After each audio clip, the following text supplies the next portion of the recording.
Good evening, I'm Edison Messon. You're watching ntTV's online report. People in one Texas town were shaken when they felt the ground move in a natural gas explosion. It happened in Montville View, which is near Houston. The explosion was caused by a piece of machinery that struck a liquid natural gas line at a facility owned by Lone Star NGL. The accident led to a fire that responding firefighters got under control. Everyone in the plant is accounted for with no injuries reported. For the first time in U.S. history, a sitting president is suggesting delaying the election. It's never happened before, not during the Civil War, World War I, World War II, or even the Spanish flu epidemic. On Thursday, President Trump tweeted, quote, "With universal mail-in voting, not absentee voting, which is good, 2020 will be the most inaccurate and fraudulent election in history. It will be a great embarrassment to the USA. Delay the election until people can properly, securely, and safely vote." Trump campaign spokesperson Hogan Gidley has released a statement about the president's tweet. It said in part, the president is just raising a question about the chaos Democrats have created with their insistence on all mail-in voting. Despite the president's claims, there is no evidence of widespread fraud tied to mail-in voting. Dunkin, since permanently closing about 800 locations in the U.S., that's about 8% of its restaurants in the country. The company detailed the changes of its quarterly earnings report today. It described the closure as, quote, real estate portfolio rationalizations. It said the locations have low sale volumes and represent only 2% of its U.S. sales last year. More than half of the closures are in Speedway convenience stores. The company also said it may permanently close about 350 locations outside the U.S.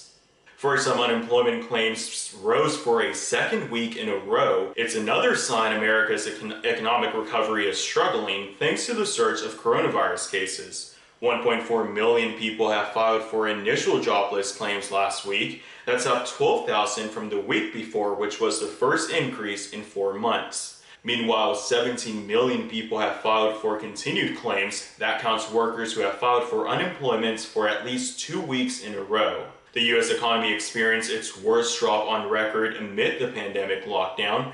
The broadest measure of the economy, the gross domestic product, fell by an annual rate of 32.9% in the second quarter. This following the GDP's drop of 5% in the first quarter. A recession is commonly defined as 2 consecutive quarters of declining GDP. The second quarter drop was the worst since records started being kept in 1947. While the world's largest economy, the U.S., had a dramatic contraction of its GDP, Europe's largest economy also had its largest economic decline. The German economy has seen the sharpest decline on record. It shrank by 10.1% in the second quarter as the full impact of the COVID-19 pandemic hits Europe's largest economy. This is the largest quarterly decline since records began in 1970. An even bigger drop in the 2009 financial crisis when the economy contracted 4.7% in one quarter. Today marks exactly 6 months since the World Health Organization declared COVID-19 a public health emergency. In a speech marking the grim anniversary, the agency's director called for political leadership and more engagement with their communities.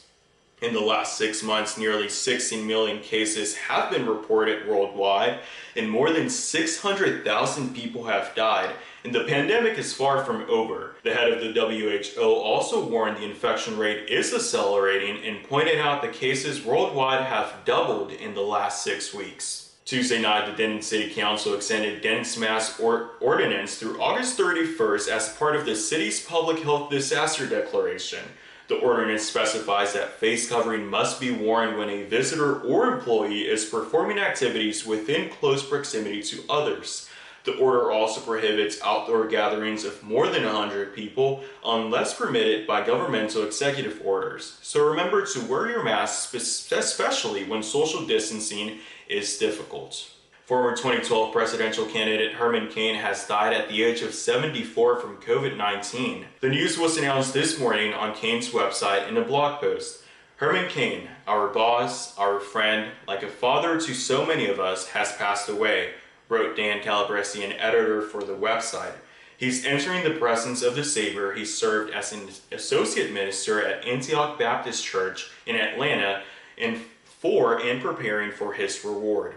How Cain contracted the coronavirus is uncertain, but he was diagnosed days after attending President Tulsa's rally without a face mask. Herman Cain died at the age of 74. As the U.S. crosses the 150,000 death mark and approaches 4.4 million cases of COVID-19, we look at new cases of the coronavirus in the Metroplex. Dallas County yesterday reported about 700 new cases, while Tarrant County reported 836 new COVID-19 cases.